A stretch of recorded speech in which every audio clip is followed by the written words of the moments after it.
Camille Duret ouvrit les volets de son petit studio à Montreuil, laissant entrer la lumière grise d'un matin parisien. Le ciel semblait suspendu, lourd et indécis, à l'image de sa vie ces derniers mois. À 28 ans, diplômée en administration et autrefois pleine de projets, elle vivait désormais au rythme des refus, des factures empilées et des insomnies.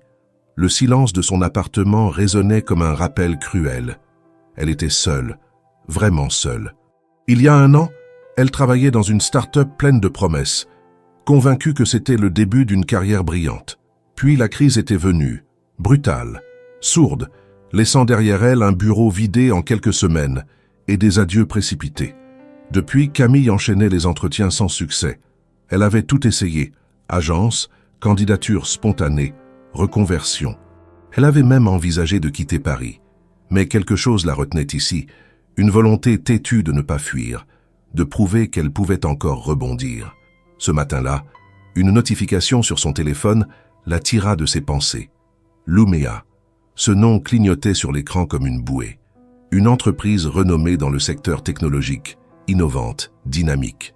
Elle y avait postulé presque machinalement, sans vraiment y croire. Mais contre toute attente, elle avait été conviée à un entretien.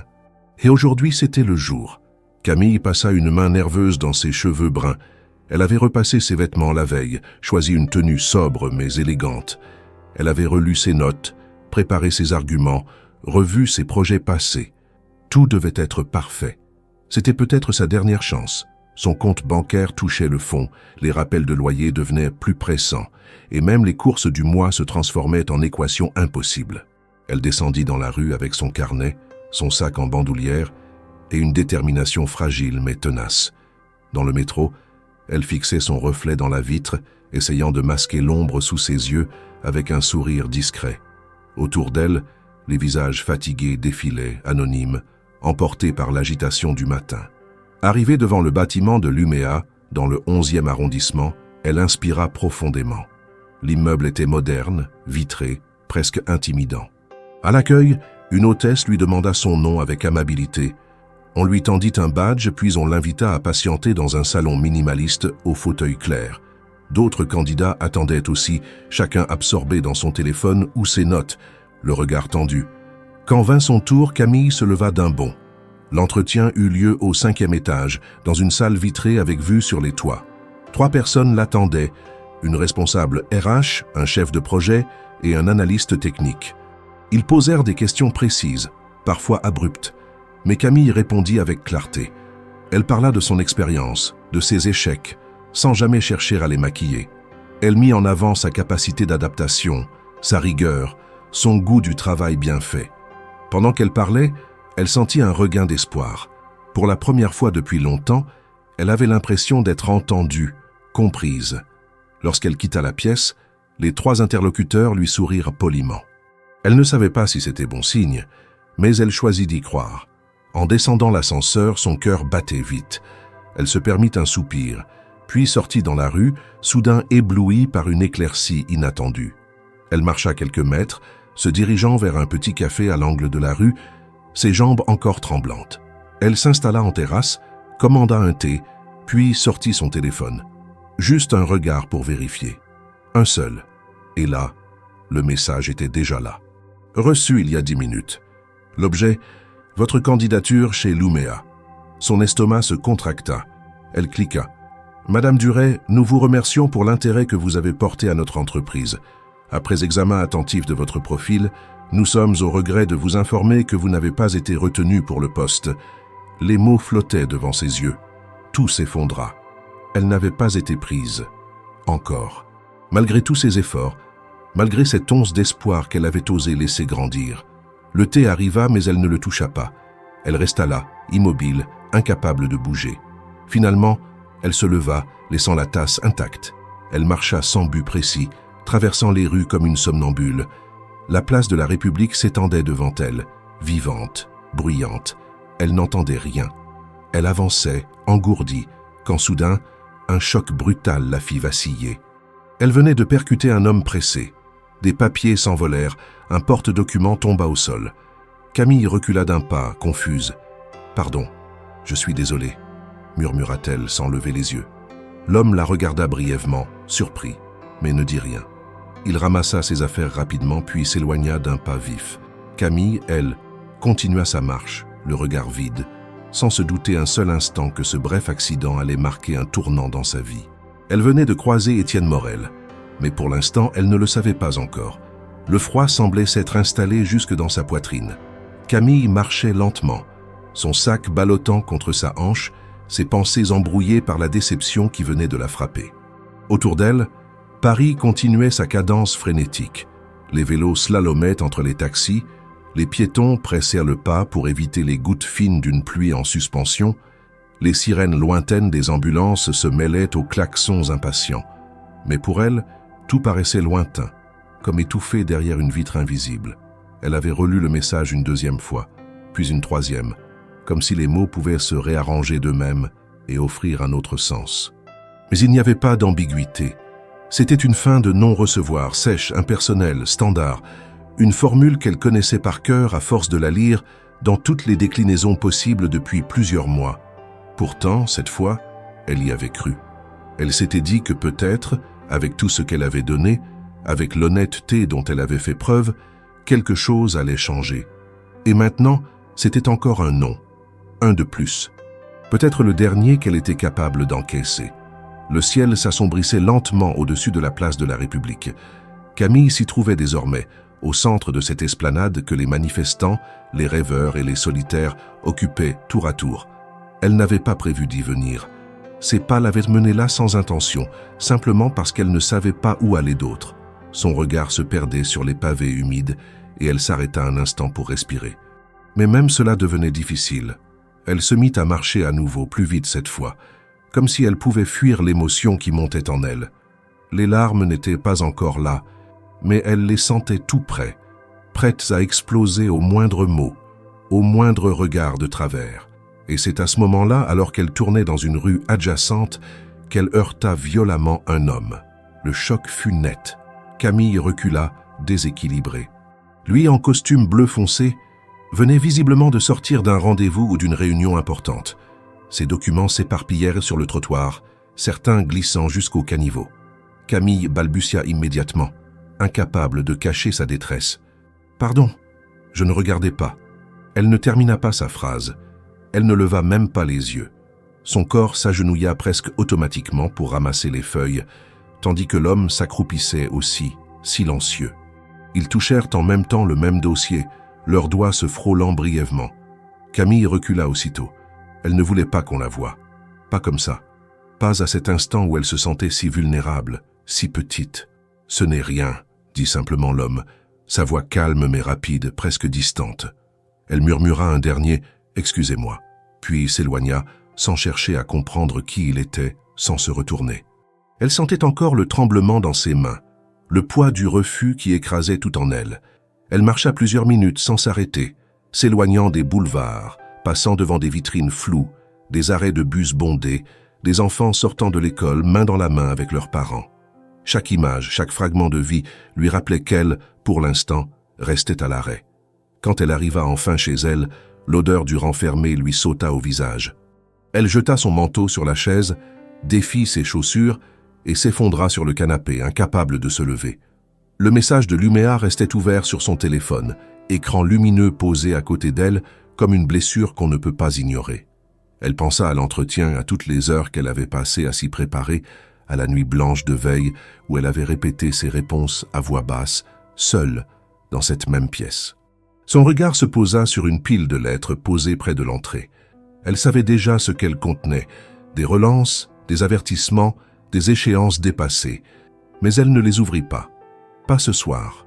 Ce soir, elle voulait juste que tout s'arrête, qu'on lui laisse un instant de répit. Mais même le silence devenait trop lourd. Elle se leva finalement pour se servir un verre d'eau. En passant devant le miroir de la salle de bain, elle s'arrêta. Ce qu'elle vit ne lui plaisait pas. Ses traits tirés, ses cernes violacées, ses yeux rougis par l'épuisement. Où était passée la femme sûre d'elle, ambitieuse, capable de défendre ses idées face à n'importe quel comité?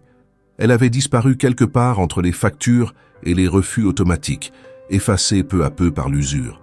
Camille retourna dans le salon et s'allongea. Elle resta là longtemps, fixant le plafond. Une phrase revenait sans cesse dans sa tête. « Vous n'avez pas été retenu », comme un verdict, comme une sentence. Puis d'autres pensées s'ajoutèrent, toutes aussi cruelles. Et si elle n'était pas faite pour ce milieu? Et si tous ses efforts n'avaient servi à rien? Peut-être qu'elle s'était trompée sur elle-même depuis le début. Au milieu de ses doutes, une image revint sans prévenir, celle de l'homme du trottoir. Il avait quelque chose de particulier, mais Camille n'aurait su dire quoi. Peut-être son regard, ou la façon dont il avait ramassé les papiers sans s'énerver, malgré l'évidence de son emploi du temps chargé. Il n'avait pas râlé, ne l'avait pas toisé avec mépris, comme d'autres l'auraient fait. Il avait simplement continué son chemin. Elle repoussa l'image. Ce n'était pas important, ce n'était qu'un inconnu, une autre personne qu'elle ne reverrait jamais. Demain, elle devrait recommencer. Chercher une autre offre, envoyer un autre CV, rédiger une autre lettre de motivation. Elle devrait puiser dans des forces qu'elle ne savait plus où trouver. Mais pour ce soir, il n'y avait plus rien à faire. Elle s'endormit habillée, dans une lumière tamisée, le téléphone toujours allumé à côté d'elle. Le message de refus s'y affichait encore, obstinément. Dans les bureaux vitrés du siège de l'UMEA, au cœur du 11e arrondissement, Étienne Morel traversait le couloir d'un pas rapide. L'odeur subtile du café frais s'échappait de la cafétéria, tandis que des bribes de conversation technique flottaient dans l'air. Il était à peine 9 heures du matin, mais Étienne avait déjà enchaîné 2 réunions. Comme à son habitude, son costume bleu impeccablement taillé contrastait avec la décontraction vestimentaire de ses équipes. Il n'y attachait pourtant pas tant d'importance, c'était un réflexe, une carapace, un moyen de garder la distance nécessaire avec le monde qu'il dirigeait. Son esprit, cependant, était ailleurs. Depuis la veille, quelque chose le dérangeait, une sensation qu'il n'arrivait pas à nommer. Le choc soudain avec une jeune femme dans la rue, alors qu'il rentrait précipitamment de rendez-vous, n'avait duré que quelques secondes. Mais l'image de son visage restait figée dans sa mémoire. Elle n'avait presque rien dit. Un simple « pardon ». Et elle était partie comme une ombre. Pourtant, il se souvenait distinctement de son expression. Un mélange de dignité brisée et de lassitude profonde, comme si elle portait un poids bien trop grand pour sa silhouette menue. Il tenta de chasser cette image en rejoignant son bureau, mais la sensation persistait.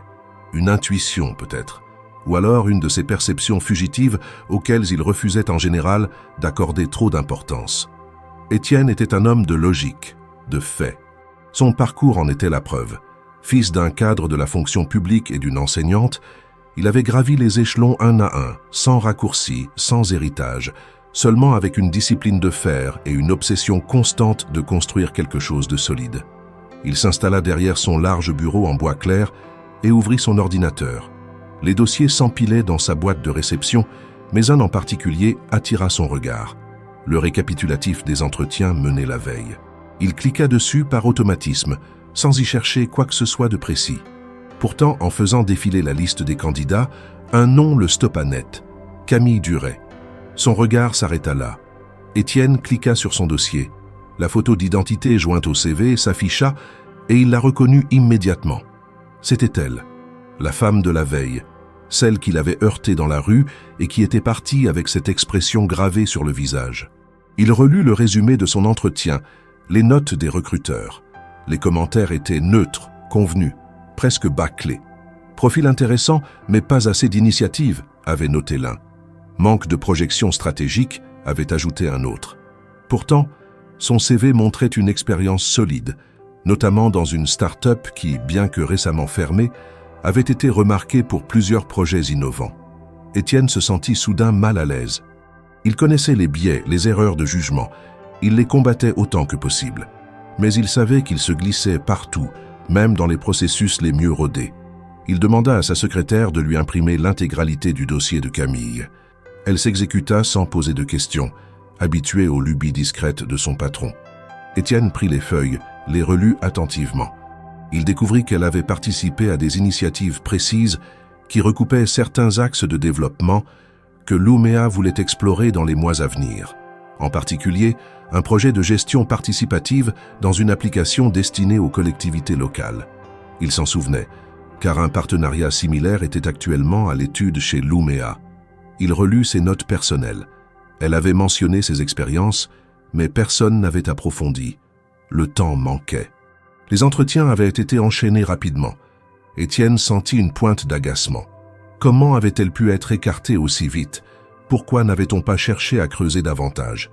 Il savait que parfois, le rythme effréné du recrutement faisait passer à côté de profils intéressants.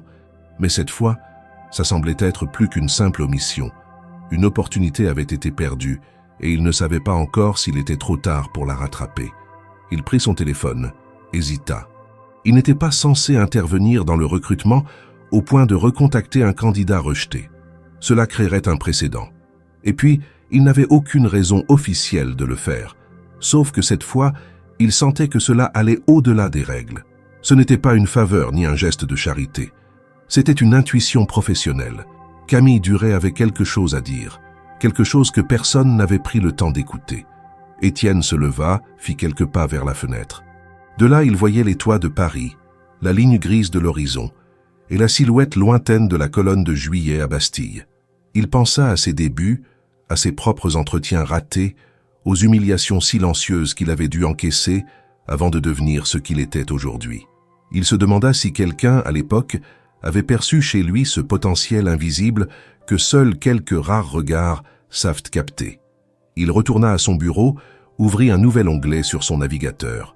Il tapa le nom de Camille, chercha sur les réseaux professionnels. Elle y était bien. Peu d'activités récentes, mais une page sobre, précise. Il nota qu'elle n'avait encore rien publié depuis plusieurs mois. Étienne savait ce que cela signifiait. La lassitude, l'attente qui s'éternise, la crainte de s'exposer dans un monde où le silence des autres devient parfois plus violent qu'une critique directe. Il referma l'ordinateur et s'adossa à son siège. Il n'avait pas encore décidé ce qu'il allait faire. Mais une chose était sûre, il ne pouvait pas simplement classer ce dossier. Camille Duret n'était pas juste une candidate parmi d'autres. Quelque chose dans sa posture, dans ses mots, ou même dans ce simple pardon lancé dans la rue, lui avait parlé. Et cette voix silencieuse, il n'était pas encore prêt à l'oublier.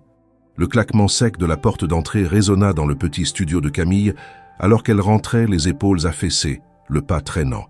Depuis son retour de l'entretien chez Luméa et ce refus brutal, les heures s'étaient succédé sans distinction, marquées seulement par le silence de l'appartement, le clignotement régulier de la box Internet et les soupirs échappés malgré elle. Elle avait dormi un peu, sans vraiment reposer son esprit, et ce matin, elle s'était levée avec l'estomac noué et un sentiment d'urgence plus pressant que jamais. Assise à sa table bancale, elle avait tenté de faire une nouvelle liste d'entreprises où postuler. Mais chaque nom lui paraissait creux, chaque perspective lointaine, comme si le monde du travail se refermait sur elle à chaque tentative. Elle n'avait presque rien mangé depuis la veille, seulement quelques biscuits trop sucrés et un café réchauffé 3 fois. En ouvrant la boîte aux lettres, elle avait immédiatement reconnu l'enveloppe blanche officielle, celle qu'elle redoutait depuis des semaines. Elle la glissa dans son sac sans l'ouvrir, mais en rentrant, elle la posa sur la table comme une pièce à conviction. Elle la fixa longuement, espérant que le papier disparaisse de lui-même. Puis, dans un geste rapide, elle déchira l'enveloppe et lut la notification. C'était une mise en demeure. Le propriétaire lui accordait 7 jours pour régulariser le paiement d'une partie du loyer, faute de quoi une procédure de résiliation de bail serait engagée. 7 jours, 1 semaine. Elle n'avait même pas de quoi couvrir un tiers de la somme exigée. Ses économies étaient épuisées. Sa dernière indemnité chômage venait de tomber, bien insuffisante pour faire face aux dépenses qui s'accumulaient. Elle sentit la panique monter, une chaleur désagréable envahir sa poitrine, puis sa gorge. Camille se leva d'un bond, marcha en rond dans le studio, tenta de réfléchir. Il fallait trouver une solution, immédiatement. Elle sortit son ordinateur, ouvrit plusieurs plateformes de missions temporaires, tapa frénétiquement emploi urgent Paris, job immédiat, besoin d'argent rapide. Les annonces défilaient, serveuse, livraison à vélo, aide ménagère, call center. Elle postula à tout, sans distinction, ajoutant parfois une ligne de motivation, parfois rien. Elle n'avait plus le luxe de sélectionner. Elle envoya une vingtaine de candidatures en 2 heures, puis resta figée devant l'écran. Rien ne bougeait. Aucune réponse. Le silence numérique était assourdissant. Elle se leva, attrapa sa veste et sortit, déterminée à se présenter directement dans quelques établissements. Elle parcourut le quartier à pied, s'arrêtant dans les cafés, les boulangeries, même dans une laverie automatique. Partout, on lui répondit avec la même politesse distante « Non, désolé, nous avons déjà du personnel ». Ou pire, laissez votre CV, on vous rappellera. Elle savait ce que cela signifiait. Ils ne rappelèrent jamais. De retour chez elle, épuisée, elle retrouva plusieurs appels manqués. Clara, son amie de toujours, avait laissé 3 messages. Camille hésita à rappeler. Elle savait que Clara l'aiderait sans poser de questions, mais elle ne voulait pas encore. Elle refusait de dépendre de quelqu'un, même temporairement. Elle voulait mériter ce qu'elle reconstruirait. Elle voulait se battre seule, prouver qu'elle pouvait tenir. Elle finit par envoyer un message bref. « Je vais bien, juste un peu occupée, je t'appelle bientôt. » C'était un mensonge, mais c'était plus facile à écrire que de dire la vérité. La nuit tomba sans prévenir, et Camille resta allongée sur le canapé, le regard fixé sur le plafond. Les heures passaient, et elle ne parvenait pas à s'endormir. Elle avait tenté d'écouter un podcast, de lire quelques pages d'un vieux roman, mais rien ne captait vraiment son attention. Ce n'était pas seulement la peur du lendemain, c'était l'usure du présent. Chaque jour se ressemblait, chaque espoir déçu la vidait un peu plus. Vers 2 heures du matin, elle consulta à nouveau sa boîte mail. Aucune réponse, même pas un accusé de réception. Elle songea à vendre quelques objets personnels. Son ordinateur portable, son appareil photo, quelques meubles. Elle avait déjà mis en ligne une annonce pour sa table basse, mais aucun acheteur ne s'était manifesté. Vendre devenait une nécessité. Elle commença à faire l'inventaire mental de ce qu'elle pouvait sacrifier. Tout semblait dérisoire face à la somme à réunir. Le lendemain, elle retourna en ville, frappa aux portes de quelques agences d'intérim, la voix tremblante mais déterminée. On lui demanda d'attendre, de remplir des formulaires, de revenir dans quelques jours. « Nous n'avons rien pour l'instant. » Le refrain revenait, inlassable. Sur le chemin du retour, elle s'arrêta devant une vitrine vide, y vit son reflet. Cheveux en bataille, manteau usé, regard éteint. Elle ne se reconnaissait plus. En rentrant, elle trouva une nouvelle note sous sa porte. Une relance du propriétaire, rédigée à la main cette fois. Le ton était plus sec. « Sans paiement d'ici vendredi, nous n'aurons d'autre choix que de contacter les autorités compétentes. » Elle relut la phrase 3 fois, incapable de respirer correctement. Vendredi. C'était dans 5 jours. Ce soir-là, Clara rappela encore. Camille, cette fois, décrocha. Elle ne voulait pas parler, mais la voix familière de son amie brisa le mur qu'elle tentait de maintenir. Clara n'insista pas. Elle lui dit simplement « Viens chez moi. Tu n'as pas à vivre ça seule. Il y a une chambre, tu le sais. Tu restes le temps qu'il faut. » Mais Camille refusa encore, doucement, mais fermement. Elle s'accrocha à ce qu'il lui restait de fierté, même si elle sentait le sol se dérober sous ses pieds. Elle savait que le moment viendrait peut-être où elle n'aurait plus le choix. Mais pas encore. Pas tant qu'il lui restait une seule option. Elle se coucha en silence, serrant son téléphone contre elle comme s'il pouvait contenir une solution. Dans l'obscurité, les mots du courrier tournaient en boucle dans son esprit. 7 jours, puis 5, puis peut-être plus rien. Ce soir-là, Camille comprit qu'elle touchait le fond. Mais quelque part dans cette certitude amère, une infime résistance demeurait. Le bureau d'Étienne Morel baignait dans une lumière pâle, filtrée par les stores à moitié baissés.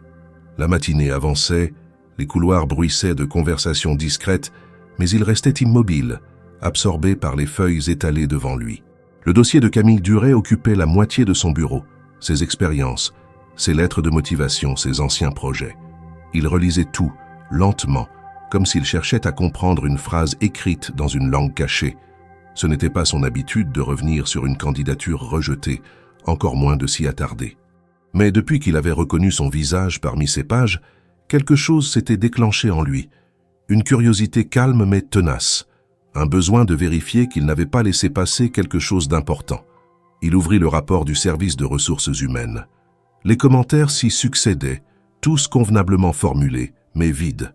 On disait que la candidate manquait d'assurance, qu'elle semblait fatiguée, peu dynamique. Étienne fronça les sourcils. Il savait que la fatigue n'était pas toujours le signe d'un manque de compétences. Il connaissait trop bien cette expression de lassitude que portent ceux qui ont dû se battre trop longtemps pour qu'on les écoute. Il en avait vu d'autres comme elle, des candidats invisibles dont le potentiel ne sautait pas aux yeux, mais qui portaient une profondeur rare, forgée par l'échec et la persévérance. Il referma le dossier et alluma son ordinateur. En consultant les archives du recrutement, il découvrit que Camille avait travaillé sur un projet de restructuration dans une petite start-up, un projet audacieux de gestion participative des ressources. Les notes internes de cette période, accessibles en ligne, témoignaient d'une réussite honorable malgré les moyens limités. Étienne relut certains extraits, des articles de presse de l'époque, des retours d'anciens collaborateurs. Tout confirmait la même chose. Camille Duret avait été une pièce maîtresse du projet, une de celles qui portent des idées et rallient les autres autour d'une vision. Comment avait-elle pu passer inaperçue ici? Il se leva, fit quelques pas vers la baie vitrée. Dehors, la ville s'étendait, traversée par le bruit des moteurs et le rythme précis de la vie professionnelle qu'il dirigeait, qu'il façonnait presque sans y penser. L'humain prospérait, mais il savait que l'innovation n'était rien sans les personnes capables de la nourrir d'émotions et de lucidité. Il pensa aux profils qu'il avait croisés ces derniers mois, brillants mais interchangeables, pleins de diplômes et de discours parfaits. Camille, elle, semblait différente, pas dans sa technique mais dans sa manière d'en parler. Son dossier respirait la sincérité d'une femme qui avait connu la fragilité du travail, pas seulement ses triomphes. Étienne retourna s'asseoir et prit une grande inspiration. Il décida de revoir les évaluations individuelles de l'entretien. Les notes étaient moyennes, mais un détail l'arrêta. Une question posée sur la gestion de crise. La réponse de Camille, retranscrite mot pour mot, attira son attention. Elle avait décrit une situation où elle avait dû licencier 2 collègues lors de la fermeture de la start-up, tout en assurant la continuité du service jusqu'à la fin. Elle avait dit « Je crois que la dignité ne s'achète pas, même quand on perd ». Étienne resta figé un moment sur cette phrase. Peu de candidats parlaient avec autant de clarté sur les revers de la vie professionnelle. Il sonna le responsable du recrutement, un homme efficace mais souvent pressé. Lorsque celui-ci entra, Étienne leva les yeux vers lui sans détour. « Je veux revoir la liste des candidats de la session d'hier, en particulier Camille Duret. »« Oui, monsieur Morel. Je croyais que le processus était clos. » « Il l'est, mais j'ai besoin de comprendre comment nous avons évalué certains profils. » L'homme acquiesça, un peu nerveux. Étienne n'était pas connu pour ses colères, mais pour son exigence. Quand il posait une question, c'est qu'il avait déjà repéré une faille. Elle a été écartée parce que le chef de projet estimait qu'elle manquait de projection stratégique, expliqua le responsable, et parce que d'autres candidats avaient des références plus récentes. Étienne haussa légèrement les sourcils. Manque de projection stratégique. Une expression commode quand on ne sait pas quoi dire, non? Le responsable hésita, puis répondit « Peut-être, mais elle n'a pas fait mauvaise impression, simplement, elle ne s'est pas démarquée. » Étienne referma le dossier lentement. C'est souvent ceux qui ne se démarquent pas au premier regard qui finissent par transformer les choses. L'homme resta silencieux. Étienne fit un geste signifiant la fin de la conversation et il sortit, visiblement soulagé. Resté seul, le directeur se massa les tempes. Il savait qu'il ne pouvait pas annuler une décision sur un simple pressentiment. Pourtant, il sentait qu'il devait creuser. Il demanda à son assistante de lui transmettre les enregistrements vidéo des entretiens, une procédure interne utilisée pour l'évaluation finale. Quand il ouvrit le fichier correspondant à Camille, l'écran s'illumina et il la vit. Elle portait un chemisier clair, les cheveux tirés, le regard concentré. Ses mains tremblaient un peu, mais sa voix était stable. Elle répondait avec simplicité, sans chercher à plaire. Quand elle parlait de travail d'équipe, elle ne récita pas les formules convenues. Elle parlait de responsabilité, d'entraide réelle. À la fin, elle avait remercié calmement, sans surjouer. Étienne coupa la vidéo et resta immobile. Il avait l'impression d'assister à quelque chose que les autres n'avaient pas su voir. Il nota mentalement qu'elle avait cette capacité rare à rester digne dans la fragilité, à parler vrai dans un monde saturé de façades.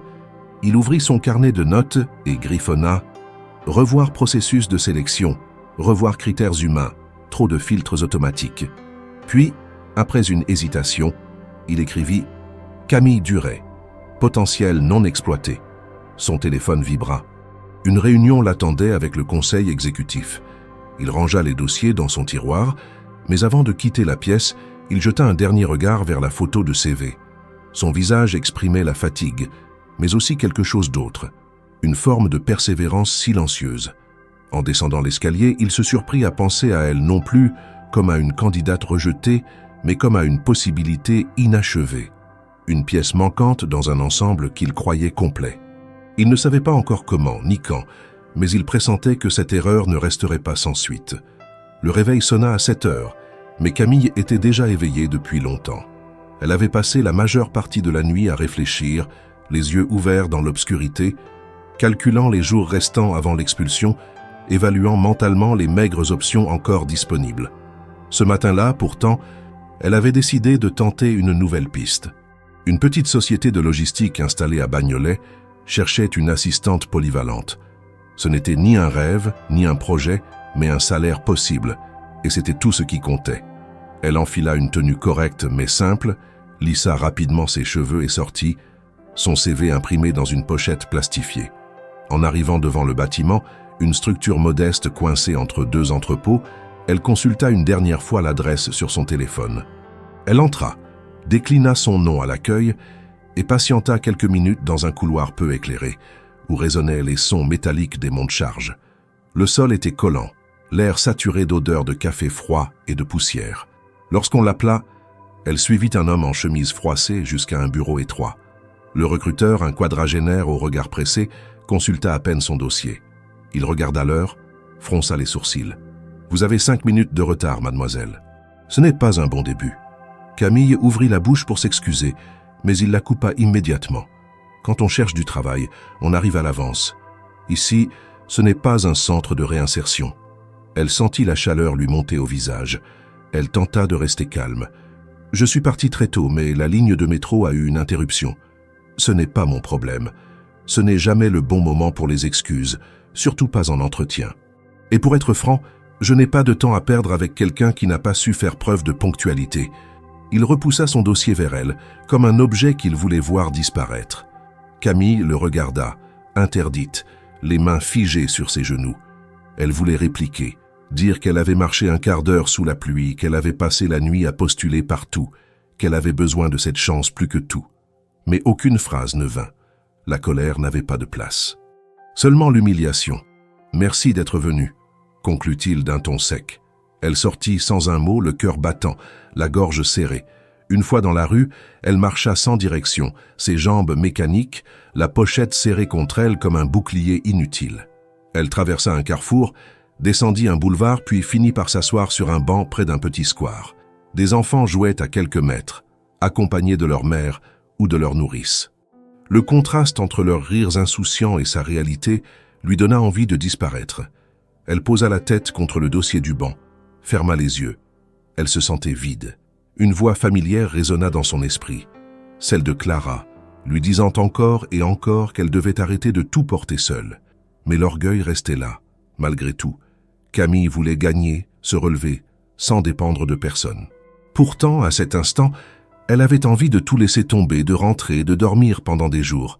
Elle fouilla dans son sac, à la recherche d'un mouchoir, et réalisa que son petit carnet noir avait disparu. Celui dans lequel elle avait consigné ses objectifs, ses démarches, les questions posées à l'UMEA, les réponses préparées et les leçons tirées des précédents entretiens.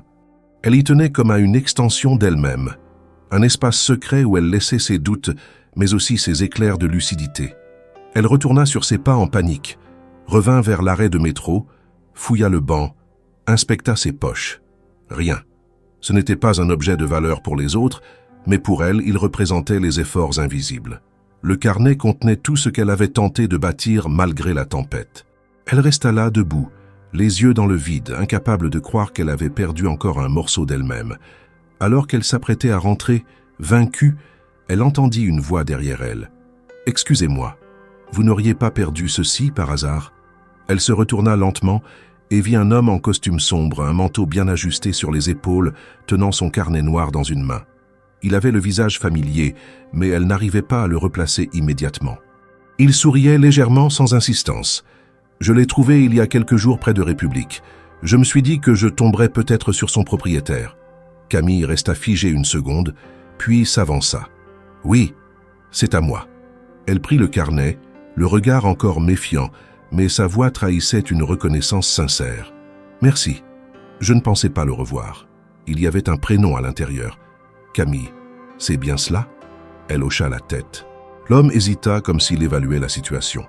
Il semblait pressé mais pas impoli. Il n'était pas agressif, juste curieux, peut-être un peu intrigué. Je me suis permis de lire 1 ou 2 pages pour essayer de retrouver son propriétaire. J'ai vu que vous mentionniez l'UMEA. Un entretien raté, apparemment. Camille se tendit, prise au dépourvu. Oui, c'était un poste que je convoitais, mais visiblement je n'étais pas assez qualifié. Ou peut-être que vous êtes tombé sur un mauvais jour. Ça arrive, non? Il s'assit à côté d'elle, à bonne distance, sans imposer sa présence. Camille ne répondit pas. Elle fixait le carnet entre ses mains. Elle n'avait plus la force de parler de tout cela. Et pourtant, elle sentit que l'homme attendait autre chose qu'une réponse formelle. « Si vous avez 5 minutes, je vous offre un café. Pas pour parler boulot, juste pour compenser une journée difficile. » Elle leva les yeux vers lui. Son visage, cette fois, lui revint en mémoire. C'était l'homme qu'elle avait bousculé près de République, celui avec les papiers éparpillés sur le trottoir. Elle se souvenait de son calme, de son absence de reproche. « Vous étiez là ce jour-là. Vous vous en souvenez ?» Évidemment, ce n'est pas tous les jours qu'on est percuté par une femme qui s'excuse en s'enfuyant. Il souriait à nouveau, mais sans moquerie. Camille hésita, puis se leva. « D'accord, un café. Mais juste un.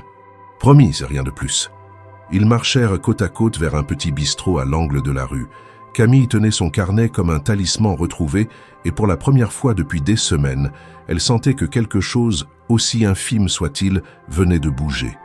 Le bistrot vers lequel ils se dirigèrent était modeste, coincé entre une supérette et un pressing, mais il avait ce charme désuet des cafés de quartier que le temps avait épargné. Les chaises en bois craquaient légèrement. Les nappes plastifiées affichaient des motifs géométriques délavés et une vieille radio grésillait doucement derrière le comptoir. Étienne s'arrêta devant la porte, tenant légèrement le battant pour laisser passer Camille. Elle hésita une fraction de seconde, puis entra sans un mot. Ils prirent place près de la vitrine, là où la lumière automnale filtrait à travers le verre embué. Étienne retira son manteau et le posa sur le dossier de la chaise. Camille, elle, garda sa veste. Elle avait toujours ce réflexe de ne pas s'installer vraiment, de rester en retrait, comme si chaque situation n'était que temporaire, comme si elle devait pouvoir partir à tout moment. Il commanda 2 cafés allongés sans demander son avis, ce qui aurait pu la déranger, mais elle choisit de ne pas s'en formaliser. Il y avait dans son attitude quelque chose de désarmant, une politesse discrète, une réserve inhabituelle chez ceux qui s'habillaient comme lui. Pendant quelques secondes, ils restèrent silencieux comme 2 étrangers réunis par hasard, liés par un objet oublié et un souvenir flou. Camille observait les passants à travers la vitre, son carnet serré entre les doigts. Elle n'arrivait pas à comprendre ce que cet homme cherchait exactement. Il n'avait pas l'air opportuniste, ni envahissant. Et pourtant, il était là. Pourquoi? « Je m'appelle Étienne, dit-il enfin. Étienne Morel. » Elle tourna la tête vers lui. Ce nom ne lui disait rien. Elle se contenta d'un hochement poli. « Camille. » Il sourit comme si ce prénom lui était déjà familier, puis il désigna le carnet. « Vous y avez mis beaucoup de vous, non? Ce n'est pas juste une suite de listes? »« Non, en effet, » répondit-elle, un peu sur la défensive. « C'est une manière de garder un peu de clarté dans le désordre. » Il acquiesça, sans insister. « Je comprends. On a tous besoin de ça, d'une forme d'ordre quand tout semble nous échapper. » Le serveur leur apporta les cafés et Camille le remercia d'un murmure. Le silence reprit sa place, mais il était moins pesant cette fois. Étienne observait Camille, sans insistance, simplement avec attention. Il avait remarqué, dès le premier instant, sa façon de retenir ses gestes, de parler à mi-voix, comme si elle avait peur d'occuper trop d'espace. Il connaissait ce genre d'attitude. Il savait ce que signifiait cette retenue, une accumulation d'échecs, de regards condescendants, d'occasions manquées. « Vous savez, dit-il doucement, j'ai revu votre carnet plusieurs fois, et je crois que vous avez une manière très particulière d'aborder les choses. Ce n'est pas juste technique. Il y a quelque chose d'humain dans votre regard sur le travail. » Camille fronça légèrement les sourcils. Elle ne comprenait pas pourquoi il parlait ainsi. Elle ignorait toujours qui il était réellement. Pour elle, il restait un homme bien habillé, attentif, peut-être un peu trop intéressé pour être désintéressé. Elle le regarda plus franchement. « Vous l'avez lu donc? Même ce que je n'ai pas écrit pour être lu? »« Seulement ce qui m'a permis de vous retrouver, » répondit-il sans détour. « Mais ce que j'y ai vu m'a suffi pour comprendre que vous êtes quelqu'un qu'on n'écoute pas assez. » Elle détourna les yeux. Ce genre de phrase lui faisait plus de mal que de bien. Elle ne voulait pas de pitié. Elle voulait une opportunité, mais pas au prix de son intégrité. « Vous ne savez rien de moi. »« C'est vrai, admit-il. Mais je vous écoute. Et parfois, C'est un bon début. Le ton n'était ni condescendant ni creux. Il n'essayait pas de la séduire ni de la convaincre. Il parlait simplement, avec cette retenue naturelle qui désarmait plus que les compliments. Camille but une gorgée de café. Le goût était amer, mais elle s'y accrocha. Elle ne savait pas encore si elle devait lui faire confiance, mais pour la première fois depuis longtemps, elle se sentait vue, non pas comme une case à cocher sur un CV, mais comme une personne. Elle décida alors de poser une question simple, directe. « Pourquoi avez-vous pris la peine de garder ce carnet et de me le rendre ?» La plupart des gens l'auraient ignoré. « Parce que j'ai été curieux au début, puis parce que ça m'a parlé. » Elle le scruta plus attentivement. Il ne fuyait pas son regard. Ce calme, cette précision dans les mots. Camille sentit qu'il ne jouait pas un rôle. Il n'avait pas l'air de vouloir lui vendre quoi que ce soit. Juste être là. Elle reposa sa tasse, plus à l'aise. « Et vous faites quoi exactement ?» Il sourit. « Je travaille dans la tech. Je dirige une entreprise. » Elle haussa un sourcil, légèrement surprise. Son apparence le trahissait un peu, mais elle n'avait pas imaginé un poste aussi haut placé. Et lui, comme pour éviter d'en dire trop, ajouta « Disons que j'essaie de maintenir une cohérence entre l'innovation et ce qu'elle doit servir. Ce qui est rare, dit-elle sans réfléchir. Ce qui est difficile, corrigea-t-il doucement. Un silence s'installa, mais cette fois, il n'était ni gêné ni lourd. Camille observait le fond de sa tasse, pensant à tout ce qui lui était arrivé ces dernières semaines, à l'entretien chez Luméa, à cette journée où elle avait failli tout abandonner.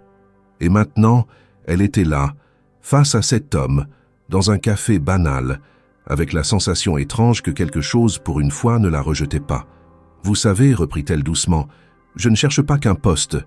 Je cherche à me reconstruire, à avoir une place. Et parfois, on a l'impression qu'il n'en reste plus. Tiens, on vous a juste donné l'impression que vous ne la méritiez pas. Ce n'est pas la même chose. » Elle ne répondit pas. Elle sentit une émotion monter, mais la refoula aussitôt. Ce n'était ni le moment, ni la personne pour se montrer vulnérable. Et pourtant, elle le regarda avec une forme de reconnaissance silencieuse. Le serveur vint poser l'addition. Étienne la régla rapidement. Ils sortirent ensemble, le froid saisissant les accueillit à la porte. « Merci pour le café, dit-elle. « Merci pour la conversation. » Elle fit quelques pas puis s'arrêta. « On se revoit ?» Il haussa les épaules. « Cela dépend de vous. » Elle hocha la tête. Pour la première fois depuis longtemps, c'était elle qui avait le choix. Camille passa la soirée à chercher des offres d'emploi comme à son habitude, le regard figé sur l'écran de son ordinateur portable, posé sur la petite table de cuisine. Elle cochait des cases, remplissait des formulaires automatisés, reformulait encore et encore les mêmes phrases, dynamique, motivée, force de proposition. Chaque clic lui donnait l'impression de s'éloigner un peu plus de quelque chose de concret. Pourtant, un détail la dérangeait, une sorte de fil invisible qu'elle sentait toujours tirer derrière elle, la rencontre avec Étienne. Ce moment dans le café lui revenait par flash silencieux. La façon dont il la regardait, pas avec condescendance, mais avec cette étrange attention. Son calme, ses mots choisis. Tout cela semblait avoir un poids qu'elle n'arrivait pas à identifier. Elle n'avait pas son numéro, seulement un prénom et un nom. Étienne Morel. Ce n'était ni un pseudonyme ni une identité vague. Elle l'avait entendu distinctement quand il s'était présenté. Alors, presque machinalement, elle tapa son nom dans la barre de recherche de son navigateur. Ce n'était pas de la curiosité mal placée, mais un besoin soudain de mettre une structure autour de cette silhouette encore floue. Elle pensait tomber sur un profil quelconque, un consultant peut-être, un cadre supérieur. Ce qu'elle découvrit la laissa sans voix. Étienne Morel, directeur général de Luméa. Elle cliqua sur le premier lien, un article du Figaro datant de quelques mois. La photo ne laissait aucun doute. C'était bien lui. Veste ajustée, regard sérieux, ton posé. L'article décrivait son parcours, de ses débuts modestes à son ascension dans le monde de la technologie. Elle défila plus bas, entretiens, conférences, photos d'événements. Étienne était l'un des visages les plus visibles de l'écosystème tech parisien. Et c'était lui, l'homme du café, celui qui avait retrouvé son carnet, celui avec qui elle avait parlé sans détour de son entretien raté. Chez Luméa, un mélange de stupeur et de colère la traversa. Pourquoi ne lui avait-il rien dit? Pourquoi s'était-il présenté comme un inconnu, comme quelqu'un de simple, presque extérieur à tout ça? Elle sentit son cœur battre plus vite. Une bouffée de honte mêlée de méfiance lui traversa l'estomac. Elle avait parlé librement, trop librement. Elle avait exposé ses échecs, ses peurs, ses frustrations à celui qui dirigeait l'entreprise qu'il avait rejetée. Elle se leva brusquement, repoussant la chaise, et ferma l'ordinateur avec plus de force que nécessaire. Elle marchait à grands pas dans le studio, ses pensées s'entrechoquant sans ordre. Était-ce un jeu? Une mise à l'épreuve? Une manière tordue de l'évaluer en dehors du cadre de l'entretien? Elle se rappelait avoir pensé qu'il l'écoutait comme peu de gens l'avaient en effet. Était-ce sincère ou était-ce seulement un artifice bien rodé? Elle revoyait son visage au moment où elle avait parlé de la dignité, du sentiment d'injustice. Et maintenant, tout prenait une autre dimension. Elle avait été honnête, sans filtre, croyant s'adresser à un inconnu, et lui avait choisi de taire sa fonction. Cela lui donnait un ascendant, un pouvoir silencieux sur tout ce qu'elle avait partagé. Elle se sentait trahie, prise au piège d'une conversation qu'elle croyait équilibrée. Elle pensa à lui écrire, mais elle n'avait aucun moyen de le contacter. Elle ne voulait pas non plus passer par les réseaux sociaux professionnels. Cela aurait officialisé un échange qu'elle n'était même plus certaine de vouloir poursuivre. Elle resta debout un long moment, devant la fenêtre, à regarder les lumières des autres appartements, les ombres qui passaient derrière les rideaux. Elle tenta de se rappeler les moments où elle avait eu l'intuition qu'il n'était pas tout à fait un simple inconnu. Peut-être son assurance discrète, sa manière d'observer plus qu'il ne parlait. Mais elle n'avait pas deviné. Elle s'en voulait de ne pas avoir su voir, et en même temps, elle ne pouvait pas tout deviner. Il lui avait donné peu d'indices. Le lendemain matin, elle se leva sans réveil, les pensées encore brouillées par la découverte de la veille. Elle se sentait blessée, mais aussi en colère contre elle-même d'avoir laissé entrer quelqu'un si vite, même brièvement. Elle tenta de reprendre sa routine, de s'accrocher à des gestes simples. Elle envoya 2 candidatures, répondit à un message de Clara, balaya le studio, rangea ses papiers, tout pour ne pas penser à lui. Mais bien sûr, elle pensait à lui. À la fin de l'après-midi, en triant ses mails, elle trouva un message inattendu. L'adresse ne lui disait rien de précis, mais l'objet était clair. À propos de notre conversation, Étienne. Elle hésita plusieurs secondes avant de l'ouvrir. Il n'y avait pas de fichier joint, juste quelques lignes. Camille, je comprends que vous ayez pu être surprise, voire déçue, en découvrant qui je suis réellement. Ce n'était pas une ruse. Ce n'était pas prémédité. Je vous ai croisé par hasard, et à ce moment-là, je n'ai pas voulu que mon titre prenne toute la place. J'avais besoin de comprendre quelque chose. J'espère que vous pourrez un jour croire que cette rencontre avait de la valeur, indépendamment de mon rôle chez Luméa. Je reste disponible si vous voulez me parler. Étienne. Camille relut le message plusieurs fois. C'était simple, sans justification inutile. Mais c'était aussi une reconnaissance claire de son choix de se taire, de la laisser dans l'ignorance. Elle ne savait pas encore si elle était prête à lui répondre. Une partie d'elle voulait crier, l'accuser de manipulation. Une autre voulait comprendre ce qu'il avait vraiment vu en elle et pourquoi il avait choisi de revenir. Elle n'écrivit rien ce soir-là. Elle posa son téléphone, alluma une lampe et ouvrit une page blanche dans son carnet. Pour la première fois depuis des jours, elle écrivit sans but immédiat, juste pour elle, pour essayer de trier ce qui la bouleversait tant. Elle ne savait pas ce que cette rencontre allait devenir, ni même si elle souhaitait la poursuivre. Mais elle comprenait une chose, tout venait de changer. Camille relut une dernière fois le message d'Étienne avant de fermer brusquement l'écran de son téléphone. Depuis plusieurs jours, elle s'efforçait de ne pas penser à lui, d'effacer de sa mémoire ce café, cette conversation, ce moment d'attention presque trop précis. Mais à présent, avec ces mots qu'il lui avait écrits, quelque chose se fissurait dans sa colère. Ce n'était pas un aveu, pas une confession émotionnelle, mais une explication posée, sobre. Et c'était précisément cette retenue qui la troublait davantage. Il n'avait pas nié, il n'avait pas plaidé sa cause. Il avait simplement reconnu le fait. Il avait choisi de ne pas dire qui il était. Et il assumait. Pendant plusieurs heures, elle tenta de se convaincre qu'il ne méritait pas de réponse. Qu'un homme qui dirigeait une entreprise aussi puissante n'avait pas à jouer les inconnus dans un café de quartier. Elle se disait que c'était une forme de manipulation, un stratagème social, une manière de la tester peut-être, de l'observer à nu, sans barrière. Mais au fond d'elle, une autre voix murmurait une chose plus dérangeante encore. Et si ce qu'il avait cherché, ce n'était pas une évaluation mais une respiration, une façon de se montrer lui aussi, sans les murs de sa fonction? Elle décida finalement de lui répondre, non pas parce qu'elle lui pardonnait, mais parce qu'elle voulait comprendre. Le lendemain, elle écrivit un message court, direct, sans détour. « J'aimerais vous parler, en personne. Pas dans un café cette fois, je veux des réponses. » Elle ne s'attendait pas à une réponse immédiate, mais elle arriva moins d'une heure plus tard. « Dites-moi quand et où je serai là. » Elle proposa un banc discret dans le parc de Belleville, en fin de journée. Il accepta sans poser de questions. Le jour venu, elle s'y rendit un peu en avance, nerveuse, malgré elle. Le ciel était couvert, l'air humide. Elle s'assit sur le banc, les mains croisées sur les genoux. Lorsqu'elle le vit arriver, elle sentit une tension monter en elle, un mélange d'appréhension et de rage retenue. Il s'approcha sans sourire, vêtu de manière moins formelle que d'habitude, un manteau sombre, une écharpe grise. Il s'assit à ses côtés, laissant un espace entre eux.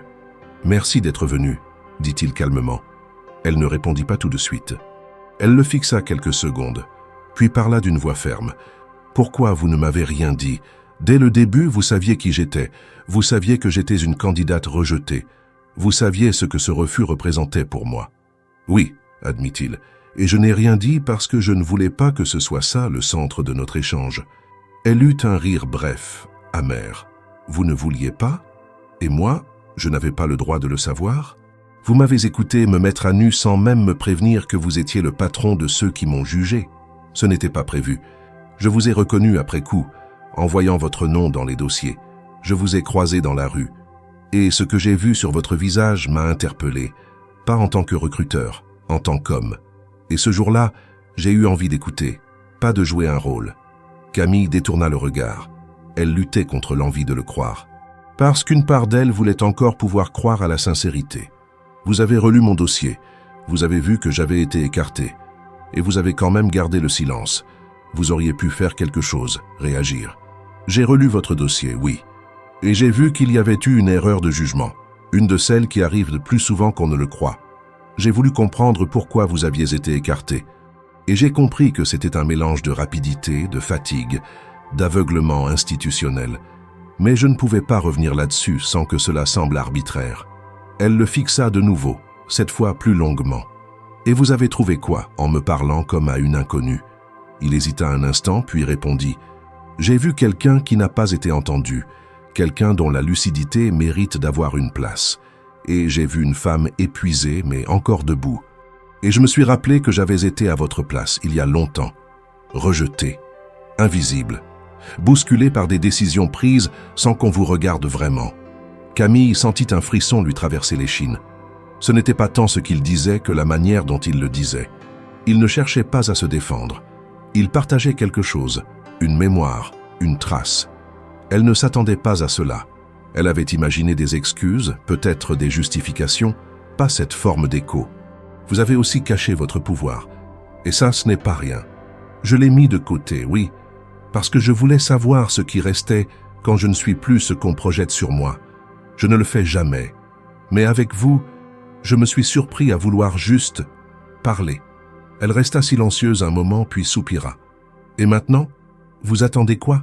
Que je vous remercie? Que je sois flatté d'avoir été remarqué par le PDG? Non, je n'attends rien. Je veux juste que vous sachiez que cette rencontre n'a pas été un test, ni une mise en scène, et que si vous le permettez, je voudrais trouver une manière de réparer ce qui a été mal fait. Elle le regarda longtemps, sans rien dire. Elle voyait en lui une part d'humanité qu'elle n'avait pas anticipée, mais elle voyait aussi l'asymétrie de leur position. Il était puissant, respecté, à l'abri. Elle luttait encore pour payer son loyer. Il n'y avait pas d'égalité entre eux. Et pourtant, dans cet instant précis, il n'y avait pas non plus de domination. Il y avait seulement deux personnes assises sur un banc avec leurs erreurs, leur silence, leur volonté de mieux faire. « Je ne sais pas si je peux vous croire », murmura-t-elle. « Je ne vous demande pas de me croire. Je vous demande de continuer à être vous, même si c'est contre moi. » Elle détourna les yeux une dernière fois. Puis, elle se leva doucement. « On verra. » Elle partit sans se retourner, le cœur encore serré mais moins lourd. Elle ne savait pas où cela la mènerait, mais elle savait qu'elle n'était plus la même que quelques semaines plus tôt. Quelque chose avait commencé à se déplacer en elle, lentement, discrètement. Les jours qui suivirent la conversation au parc de Belleville se déroulèrent dans un étrange entre-deux pour Camille. Elle continuait à consulter des offres d'emploi, à envoyer des candidatures, à relancer des contacts dans l'espoir d'un bout de projet qui pourrait enfin prendre racine.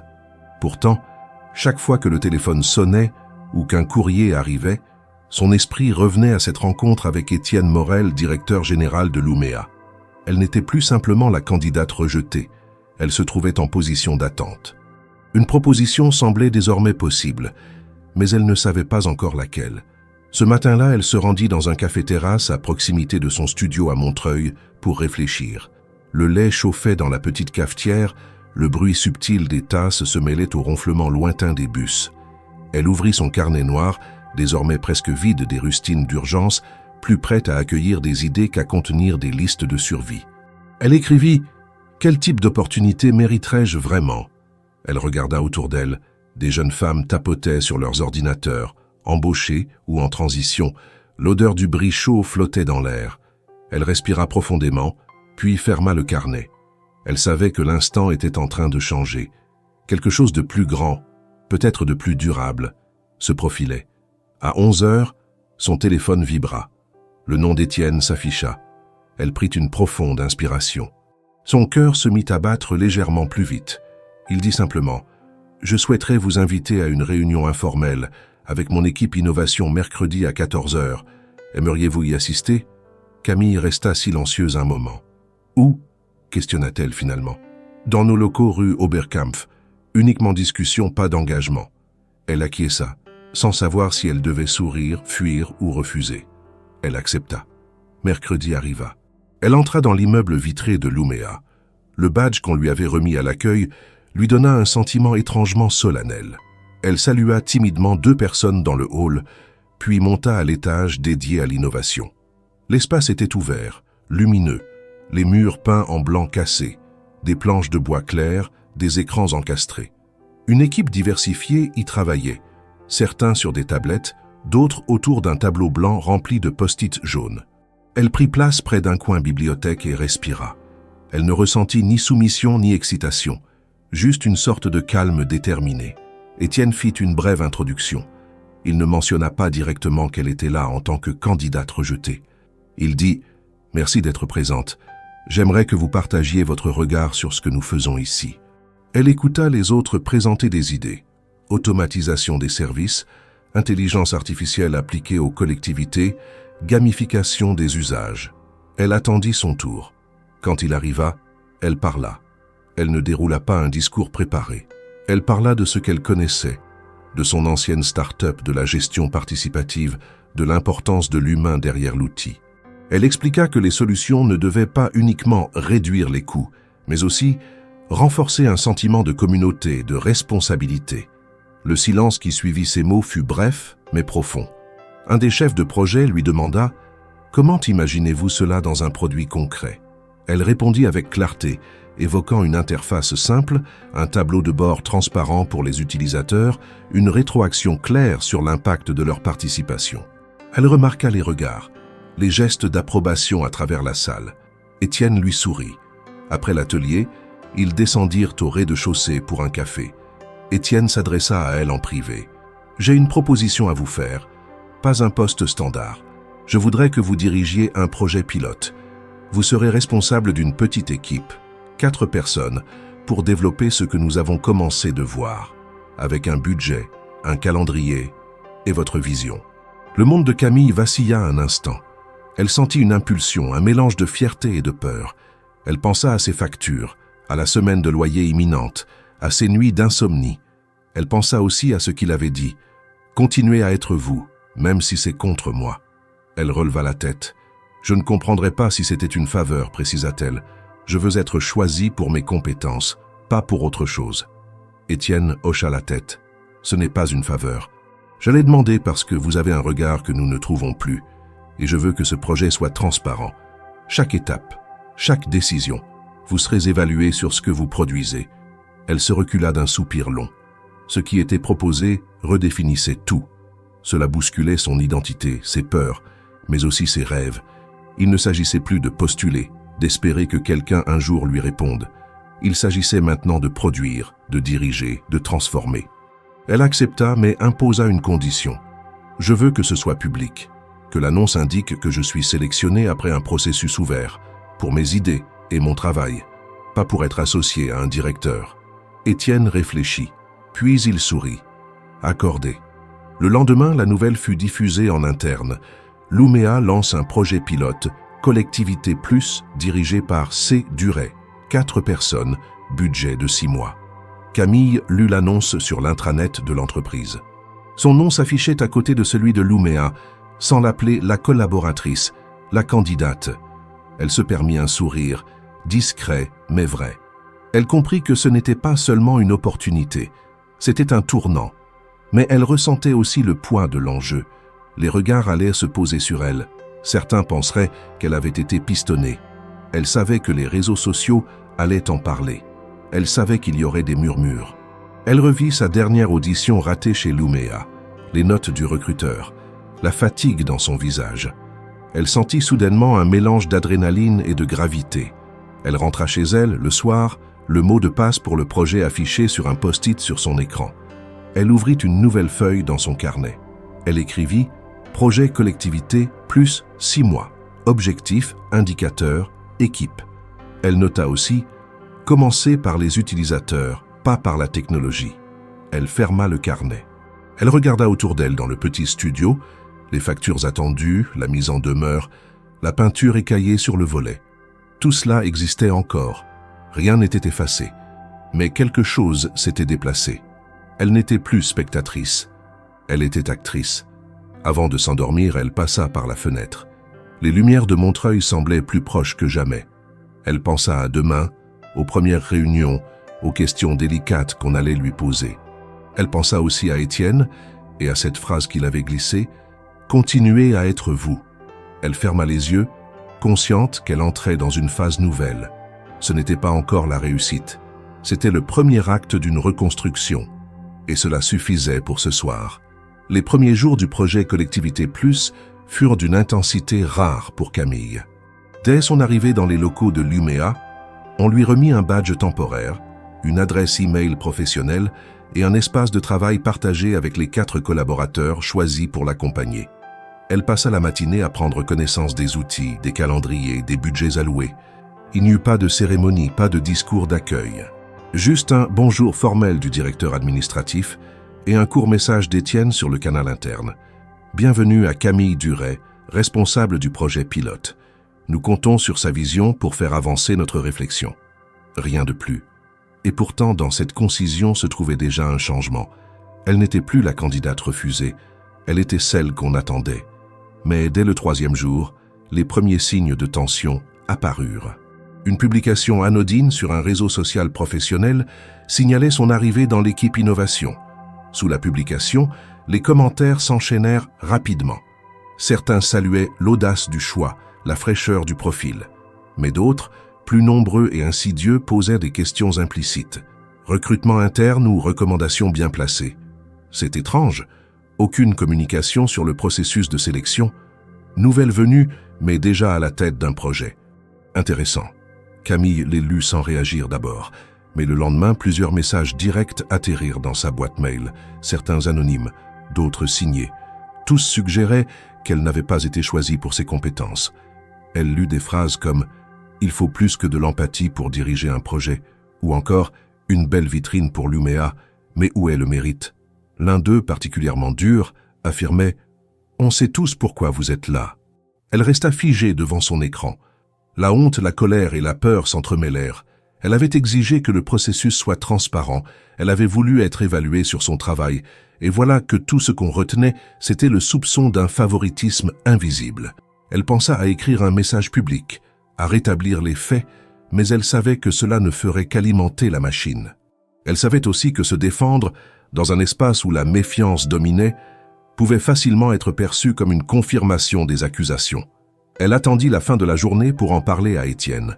Ils se retrouvèrent dans une salle de réunion vide, tard le soir, les couloirs déjà silencieux. « Les réseaux s'enflamment, dit-elle d'un ton plat.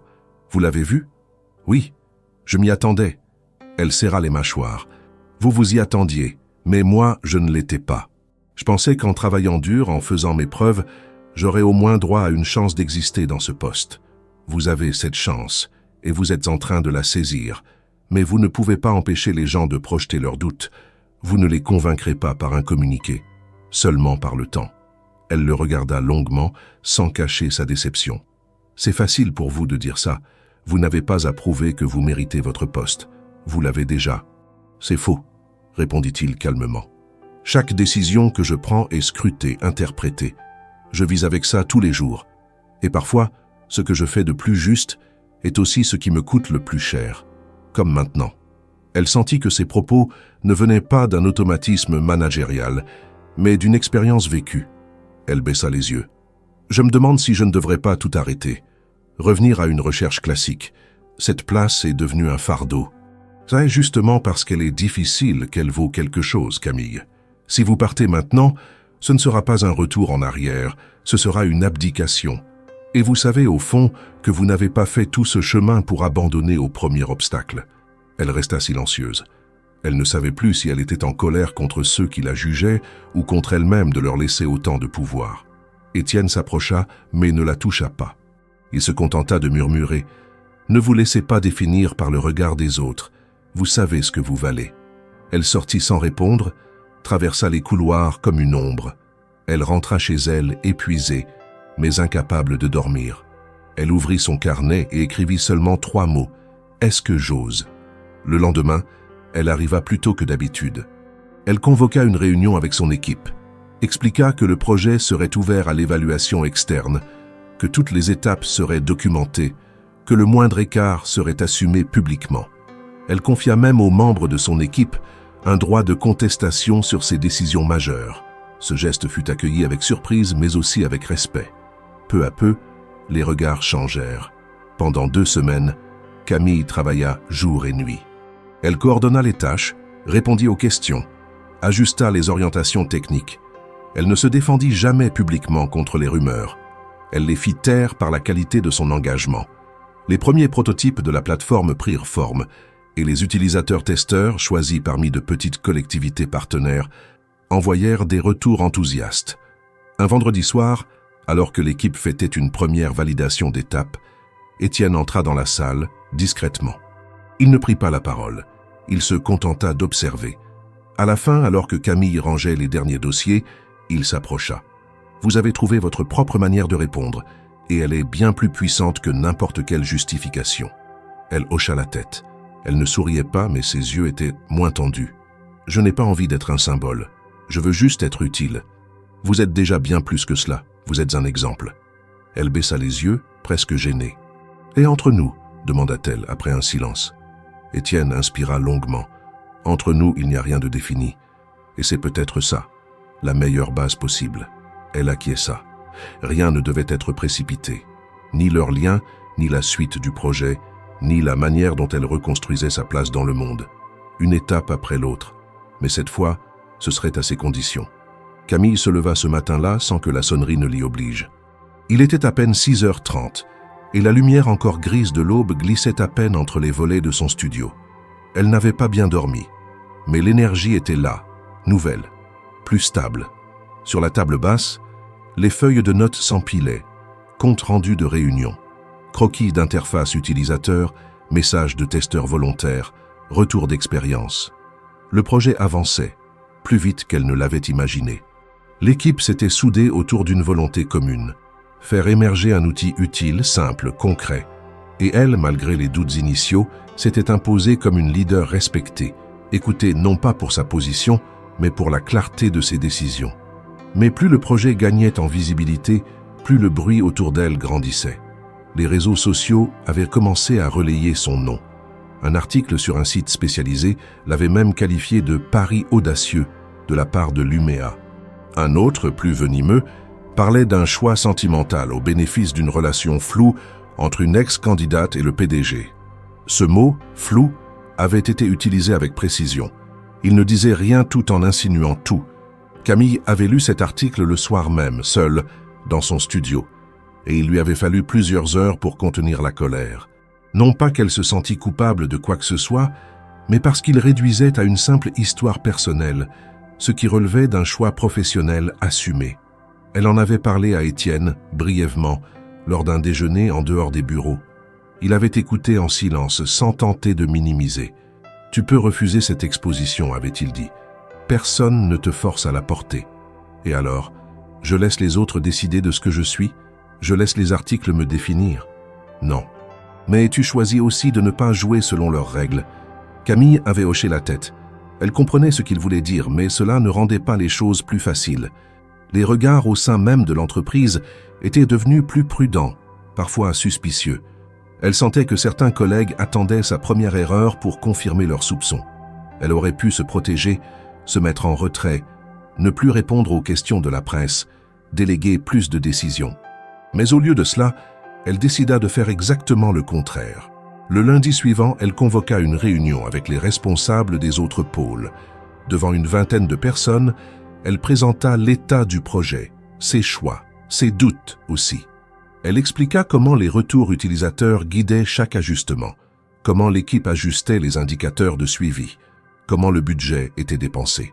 Elle parla sans chercher à convaincre, seulement à exposer les faits, avec une transparence totale. À la fin de sa présentation, elle conclut « Vous pouvez penser ce que vous voulez de mon parcours, mais ce que je fais ici, je le fais pour que ça fonctionne. Pour que les utilisateurs trouvent du sens à ce qu'on développe. Je ne demande pas la confiance. Je demande de regarder ce qu'on produit. Le reste ne m'intéresse pas. » Il n'y eut pas de tonnerre d'applaudissements, ni de compliments excessifs, mais il y eut un silence respectueux, une écoute attentive, et plus important encore, des réponses, des propositions concrètes d'interconnexion avec d'autres services, des suggestions d'amélioration, des invitations à collaborer. Ce jour-là, Camille rentra chez elle sans ressentir le poids habituel des attentes. Elle savait que les rumeurs continueraient, que certains ne changeraient jamais d'avis. Mais elle savait aussi que les faits commençaient à parler pour elle. Dans les semaines qui suivirent, elle poursuivit le travail avec plus de calme.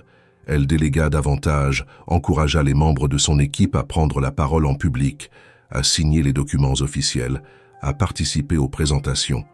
Elle ne cherchait pas à centraliser l'attention, mais à construire une légitimité collective. Petit à petit, l'étiquette de protégée du PDG céda la place à celle de porteuse de projets efficaces. Étienne, de son côté, resta à distance. Ils se croisaient lors des réunions stratégiques, échangèrent des emails précis, parfois un message plus personnel le soir, mais ils avaient cessé de se voir en dehors du travail, non pas par désintérêt, mais par nécessité. Ils savaient l'un comme l'autre que tout rapprochement précipité pouvait tout gâcher. Ils avaient choisi de construire lentement, à part égale. Un vendredi soir, alors que l'équipe célébrait l'approbation d'un budget pour le déploiement pilote dans 2 collectivités partenaires, Camille resta seule quelques minutes dans la salle de réunion. Elle regardait les tableaux remplis de post-it, les écrans encore allumés, les tasses de café abandonnées. Elle pensa à ce qu'elle avait traversé, les humiliations des entretiens, les nuits blanches, les menaces de mise à la rue. Et maintenant, elle était là, debout, non pas comme une survivante, mais comme une actrice d'un changement réel. Elle sortit sur la terrasse du bâtiment. Le vent était froid, mais supportable. Elle s'assit sur une chaise métallique, le regard tourné vers les toits de Paris. Elle prit son téléphone, ouvrit une conversation avec Clara et écrivit simplement « Je crois que je suis en train d'y arriver ». Elle n'attendit pas de réponse immédiate. Elle rangea le téléphone dans sa poche. Quand elle rentra chez elle ce soir-là, elle ouvrit son carnet noir, celui qu'elle avait failli perdre dans la rue. Elle tourna les pages marquées de doutes, de ratures, de dates de relance, de formules de motivation. Puis elle en ouvrit une nouvelle. Elle écrivit « Ne pas oublier. Tu n'as pas été choisi. Tu t'es imposé. Et tu t'es relevé seul. » Elle reposa le stylo et resta immobile quelques instants, les mains posées sur le carnet fermé. Elle ne savait pas ce que l'avenir lui réservait, mais elle savait désormais qu'elle avait les outils pour l'affronter, et cette certitude valait toutes les réponses du monde. Le jour du grand événement approchait. Le lancement officiel du projet Collectivité Plus devait se tenir dans un amphithéâtre de Nouméa, en présence de représentants d'entreprises partenaires, de membres de collectivités territoriales, de journalistes spécialisés et d'observateurs de l'écosystème numérique. Ce n'était pas une démonstration technique, c'était une présentation stratégique, une étape de validation publique, mais aussi un moment symbolique. Et Camille le savait. Depuis plusieurs jours, elle préparait son discours avec méthode, sans emphase, sans effet. Elle ne voulait pas impressionner, elle voulait expliquer, clarifier, partager ce que son équipe avait construit en quelques mois. Elle arriva 2 heures avant le début, vêtue simplement. Un pantalon noir, une chemise blanche, des chaussures plates. Pas de mise en scène. Elle s'était entraînée à parler avec calme, sans lire ses notes. Elle voulait que ses mots sortent d'elle sans être filtrés par le stress. L'équipe était déjà en place, les écrans branchés, les supports de présentation testés. Elle salua chacun d'eux individuellement, les remerciant pour leur engagement. Ils n'étaient pas nombreux, mais chacun avait porté une part du projet avec sérieux et patience. Peu à peu, la salle se remplit. Camille resta en coulisses, seule. Elle n'avait pas vu Étienne depuis plusieurs jours. Il n'était pas intervenu dans les préparatifs. Il lui avait laissé l'entière responsabilité de l'événement. Elle n'en savait pas davantage sur sa présence. Il ne lui avait rien promis, et elle ne lui avait rien demandé. C'était mieux ainsi. Leur relation, encore fragile, devait trouver un équilibre loin du regard des autres. Elle n'avait plus besoin qu'on la valide. Ce jour-là, elle se validait elle-même. Quand son nom fut annoncé, elle entra dans la salle sous une lumière douce. Aucune musique, aucune exagération. Juste un silence attentif. Elle marcha jusqu'à la scène, prit place derrière le pupitre, respira une fois profondément et commença « Bonjour à toutes et à tous, mon nom est Camille Duret. Il y a quelques mois, j'étais une demandeuse d'emploi, sans perspective immédiate, avec un CV souvent mis de côté, des lettres sans réponse, des entretiens avortés. Aujourd'hui, je vous présente un projet que j'ai eu l'honneur de construire avec une équipe engagée, dans une entreprise qui m'a d'abord dit non. Ce que nous avons fait n'est pas un miracle. C'est le résultat de ce qui se passe quand on accorde du temps, de la confiance et de l'espace à ceux qu'on n'écoute pas d'habitude. Elle enchaîna avec une présentation claire du fonctionnement de Collectivité Plus, la plateforme de concertation citoyenne, adaptée aux besoins locaux, les indicateurs d'engagement personnalisables, l'intégration simple avec les outils existants, la transparence des données. Elle montra des exemples concrets de retours utilisateurs, des témoignages de maires de petites communes, des captures d'écran de prototypes utilisés en conditions réelles. Le public restait silencieux, concentré. Elle ne cherchait pas l'émotion, seulement la clarté. Mais au fur et à mesure qu'elle parlait, on sentait dans la salle une forme de respect s'installer. Non pas seulement pour le projet, mais pour la manière dont elle le portait. Pas d'ego, pas de posture. Juste une femme debout, droite, crédible, légitime. En conclusion, elle dit « Ce projet est encore jeune, il peut échouer, il peut aussi évoluer. Ce qui compte, c'est ce qu'il représente. Une manière de penser la technologie non pas comme un produit à vendre, mais comme un lien à renforcer. Et pour cela, il faut commencer par écouter ceux qui n'ont pas la parole. » Elle se tut. Un court instant passa. Puis des applaudissements éclatèrent. Pas bruyants, mais prolongés, sincères. Elle descendit de la scène sans chercher à capter plus d'attention. Plusieurs personnes l'interpellèrent, lui tendirent la main, lui posèrent des questions. Elle répondit avec calme comme à son habitude. Son équipe vint la rejoindre. Ils échangèrent des regards de satisfaction, des signes discrets de soulagement. Le plus difficile était passé, et puis, au fond de la salle, elle le vit.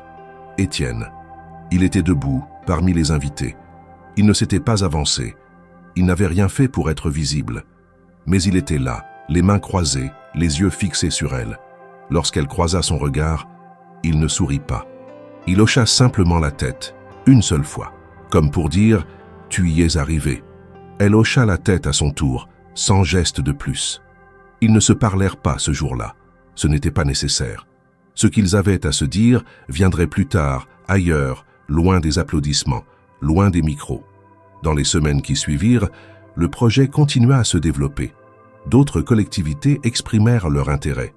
Camille fut invitée à participer à des panels, à des tables rondes. Elle y allait avec prudence, toujours avec la même idée, transmettre sans s'imposer. Sa voix n'était pas devenue plus forte, elle était devenue plus écoutée. Et c'était cela, la vraie transformation. Son studio à Montreuil restait le même. Elle avait décidé d'y rester, au moins pour un temps. Il lui rappelait d'où elle venait. Les factures étaient désormais payées à l'avance. Elle n'était pas devenue riche, mais elle avait retrouvé la stabilité. Elle commença même à envisager de reprendre des études complémentaires, un master en gestion de l'innovation sociale, pas pour changer de voie, pour approfondir ce qu'elle avait commencé.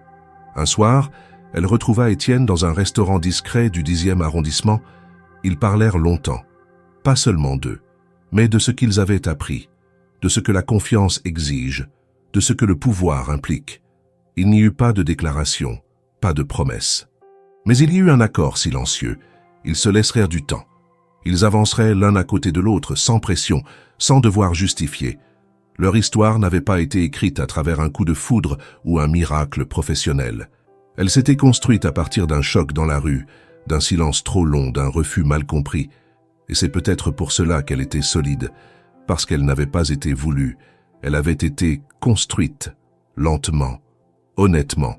Le nouveau départ de Camille ne ressemblait pas à une victoire spectaculaire. Il ressemblait à une vérité simple. Quand on cesse de demander la permission d'exister, on commence à vivre vraiment.